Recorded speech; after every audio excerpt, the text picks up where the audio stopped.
அனுப்புனாங்க. அது மட்டுமல்ல, எங்களோடு வந்த திரு சண்முகநாதன் என்பவர் முன்னாள் இராணுவத்தினர். இராணுவத்தில் பணிபுரிந்த பொழுதே அவருடைய முதுகு தண்டுவடம் பாதிக்கப்பட்டு, விபத்தில் பாதிக்கப்பட்டு 2 இடுப்பு எலும்புகளும் சேதமடைந்த நிலையில் மாற்று அறுவை சிகிச்சை செய்து மிக மோசம். அவர் உடம்பை பார்த்தீங்கனாலே அப்படியே திருகி போயிருக்கிற மாதிரி இருக்கும், கழுத்தெல்லாம் வளைஞ்சிருக்கும். அவர் மேலே 5க்கும் மேற்பட்ட செக்ஷன் போட்டிருக்கிறாங்க. செக்ஷன் 4 விமன் ஹாரஸ்மெண்ட் போட்டிருக்கிறாங்க. Section 132 BNS act. அதெல்லாம் அதில் அரசு அதாவது பணி செய்ய விடாமல் தடுக்கிறது இந்த கேஸு. 296/B இது பொது இடங்களில் வாய்க்கொழுப்பாக பேசுகிறது. 351 கிளாஸ் C போட்டிருக்கிறாங்க அவர் மேலே, கொலை முயற்சி அதாவது கொலை மிரட்டல் வழக்கு போட்டிருக்கிறாங்க. 71/1 போட்டிருக்கிறாங்க, செக்ஸ் டார்ச்சர். 79 போட்டிருக்கிறாங்க செக்ஷன். அதெல்லாம் பெண்ணை இழிவுபடுத்துகிற ஒரு வரம்பு சட்டத்துக்குள்ளே வரக்கூடியது. இவ்வளவும் மொத்த நிமிஷமே அவங்களுக்குள்ள 2 நிமிஷம் அந்த அவங்க எங்களை வரம்பு மீறி நடந்துக்கிட்ட நிமிஷங்கள் பார்த்தீங்கன்னா 2 நிமிஷத்துக்கு மேலே இல்லை. ரவுடி லிஸ்ட்ல இருக்கிறவனுடைய பேச்சுகளை கேட்டு இன்னைக்கு காவல்துறை செயல்படுது. இவங்க காவல்துறையுடைய பேரை நான் எப்படி சொல்ல முடியும்? ஆதாரம் இருக்கு. நான் எல்லாத்தையும் கொண்டு இப்போ ஃபைல் ரெடி ஆகிட்டு இருக்கு. எஸ்பிகிட்ட கொடுப்பேன், ஐஜிகிட்ட கொடுப்பேன், டிஐஜிகிட்ட கொடுப்பேன், டிஜிபிட்ட கொடுப்பேன். தேவைப்பட்டால் எங்கே போகணுமா அங்கே வர போவேன். இன்னைக்கு நேற்று நடந்த இந்த வழக்கு விஷயம் அத்தனையும் எங்களுடைய மாநில தலைவரான அண்ணாமலை அவர்களிடம் எடுத்து சொல்லியிருக்கிறேன். உரிய தீர்வை அவர்களும் எங்களுக்கு பெற்றுத்தருவதாக வாக்குறுதி கொடுத்திருக்கிறார்கள்.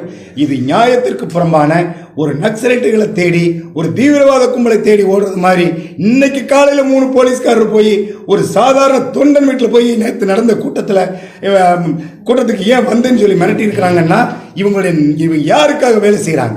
இந்த நாட்டுக்காக வேலை செய்கிறாங்களா? இந்த நாட்டினுடைய சட்ட ஒழுங்கு காப்பாற்றுறதுக்காக வேலை செய்கிறாங்களா? இல்லை திமுகவுக்கு வேலை செய்கிறாங்களா? இல்லை இந்த சமூக விரோத செயல் செஞ்சுக்கிட்டு கஞ்சா கடத்துறானுங்களா திருட்டு பயிலுங்க, அந்த திருட்டு பயில்களுக்கு வேலை செய்கிறாங்களா? யார்கிட்ட சம்பளம் பார்க்குறாங்க? இதை நான் கண்டிப்பாக பொதுவெளியில் கேட்க விரும்புகிறேன். மீடியாக்கள் நீங்கள் தயவு செய்து மக்கள் மன்றத்திற்கு இதை கொண்டு செல்ல வேண்டும். அந்த சண்முகநாதன் யாரை செக்ஸ் டார்ச்சர் பண்ணாலும் வழக்கு பதிவு பண்ணியிருக்காங்க. என்ன நடந்துச்சு? அது காவல்துறை கொஞ்சம் சென்சிட்டிவான மேட்ரு.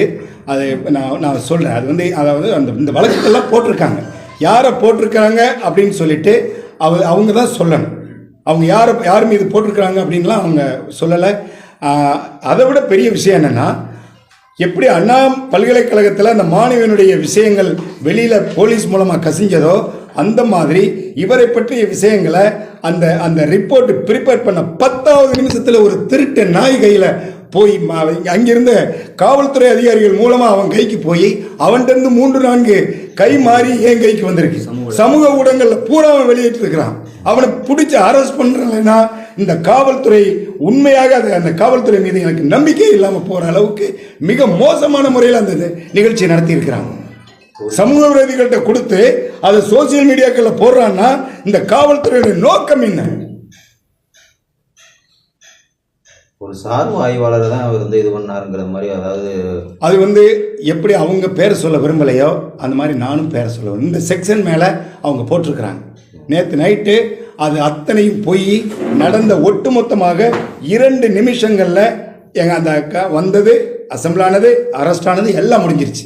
இதில் போய் போலீஸை பணி செய்ய விடாமல் தடுத்த செக்ஷனில் போட்டிருக்கிறாங்க. போலீஸுக்கு மேலே செக்ஸ் டார்ச்சர் பண்ண மாதிரி போட்டிருக்கிறாங்க.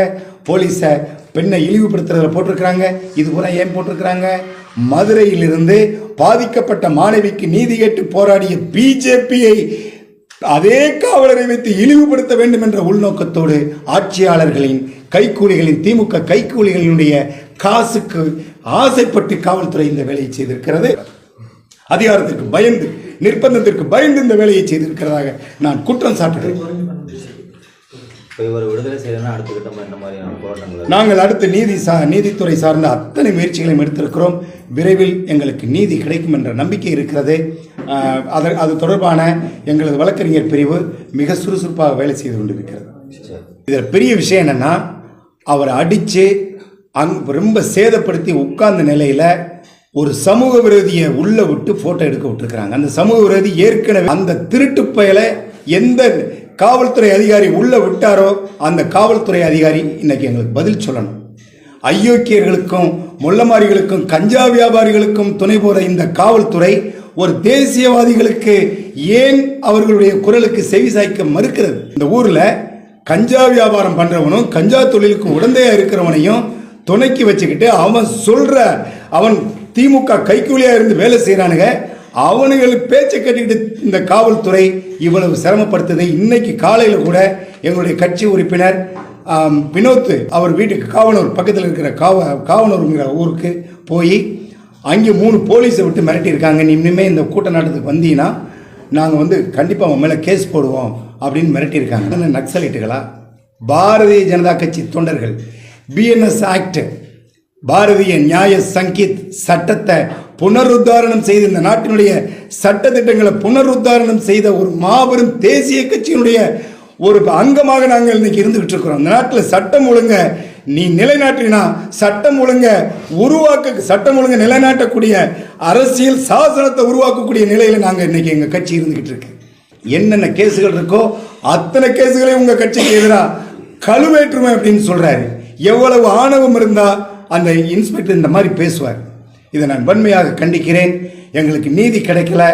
நேற்று இரவோடு இரவாக 10 மணி வரை நான் போராடி அவரை டீடைன் பண்ணிட்டோம் அப்படின்னு சொன்ன உடனே 10 மணிக்கு மேலே நான் நேராக போய் மனித உரிமை கமிஷனில் ஒரு மிகப்பெரிய அளவில் புகார் செய்து இவர்கள் மீது நடவடிக்கை எடுக்க சொல்லி புகார் செய்திருக்கிறேன். அதற்கான ஆதாரம் நேற்று நைட்டே வழக்கு எடுக்கப்பட்டு நம்பர் ஆயிருச்சு. அவங்க அதுக்கு பதில் சொல்லணும்.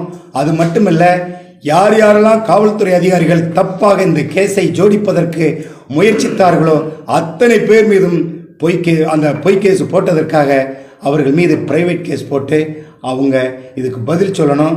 அவங்க ரிட்டையர்டு ஆகும் வரை, ரிட்டையர்ட் ஆன பின்பும் இந்த கேஸ் தொடர்பான பிரச்சனைகளில் அவங்க தவறு செய்த தவறுக்கு அவர்கள் உணர்ந்து மடையில் அவர்களுக்கு கண்டிப்பாக நீதிமன்றத்தில் கூண்டில் ஏற்றி தண்டனை பெற்றுக் கொடுப்பேன். இது சத்தியம்.